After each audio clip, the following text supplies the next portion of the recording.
May pasabog ang pinakabigating sports promoter ng Saudi sa current undisputed Super Bantamweight World Champion na sina Uya Inoue. Inoue, tinawag na isang kahiyan sa kanya na magre-retiro na lang na hindi man lang lalabas sa kanyang lungga. Nako, nagkagulo sa way nila ni Tyson Fury at Alexander Usyk. Fury ang pasimuno at meron pa siyang napakadelikadong banta. Ito po ang mga nilalaman ng ating kwentuhan, kaya tara, kwentuhan na!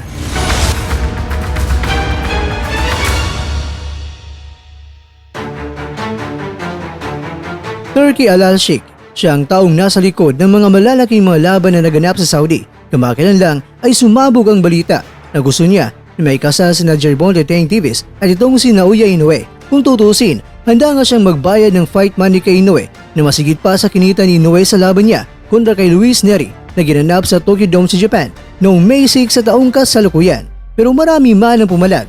Isang kalokohan ang naisip ng bigating promoter na ito.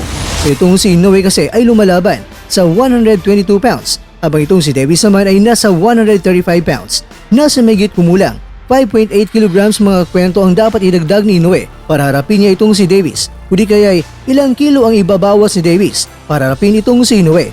Alam naman natin mga kwento, hindi kaya ni Davis na bumaba ng timbang sa 122 pounds. Kaya para may kasa ito ay talagang may tsansa na magsalubong ng timbang ang dalawa para may kasa ang laban na ito. Kung malaking mga offer sa dalawang mandirigma at neutral ground pa magkakasalpukan, bilang target ng promoter ay sa Saudi gaganapin ang laban. Sa lugar pa lang kakwento na pagdadausan ay patas na at doon na magkakalaman pagdating sa ibabaw ng lona. Pero ito ang malaking katanungan. Papayag ba itong si Inoue na lalabas sa bansang Japan? Dahil noong 2021 pa, hanggang ngayon ay nasa Japan lang lumalaban ang halimaw ng Japan. Tama nga, na halimaw ng Japan dahil sa Japan lang ito halimaw. Kaya naman, kung ang mga boxing fans ay pumasok na ito sa mga kanilang maisipan, ganito rin kaya ang nasa isipan ng taga-Saudi na promoter?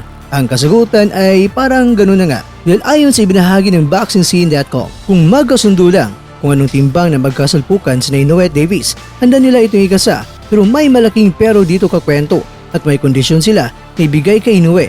Dahil syempre, involved dito mga kwento ang napakalaking pera sa bawat dalawang boksingero. May kondisyon na gustong ipasunod ang Saudi. Bago bigyan ng offer itong si Inoue, kinakailangan muna ni Inoue na lumabas muna sa Japan at lumaban internationally, hindi yung sa Japan lang. Kung magawa na ito ni Inoue, ay pwede na silang mag-negotiate kay Inoue at mag-offer ng malaking pera. Ayon pa sa promoter na may importanteng bagay na isaalang-alang dito. Aminado siya na itong si Inoue ay isang magaling na boksingero, pero dapat hindi parang itatago lang si Inoue sa Japan. Hayaan na ang buong mundo ang makakakita kay Inoue. Kaya para sa kanya, dapat itong si Inoue ay pupunta sa Saudi, sa Amerika o sa London at handa silang pag-usapan o makipag-negotiate nito. Ayon pa sa kanya, magaling itong si Inoue kaya isang kahiyan na titigil na lang si Inoue sa boxing. Sa darating na mga taon na 99% ng kanyang mga laban ay nasa Japan lang. Ngayon nalaman mo na ang pasabong ng taga-Saudi na promoter. Ano naman ang masasabi mo dito? Sang-ayon ka ba o di kaya ipalag ka? Kaya comment na sa baba. Samantala, kung sa final press conference itong si Fury ay hindi malang tinitingnan itong si Usyk, pero sa way nila ay aba, siya ang unang gumawa ng eksena at tinulak pa itong si Usyk at nagkagulo. Si Fury ay tumimbang ng 262 pounds. Ang timbang na ito ni Fury ang pinakamagaan sa kanyang timbang sa lahat ng mga laban niya.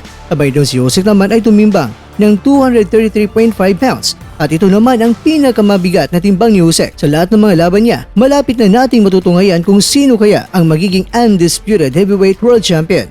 Kaya abangan!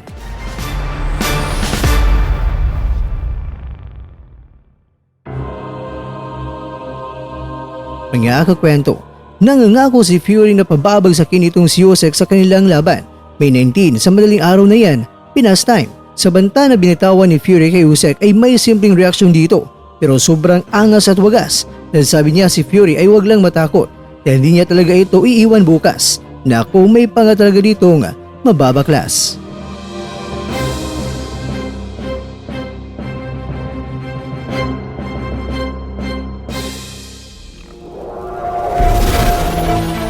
At dyan nagtatapos ang ating kwento.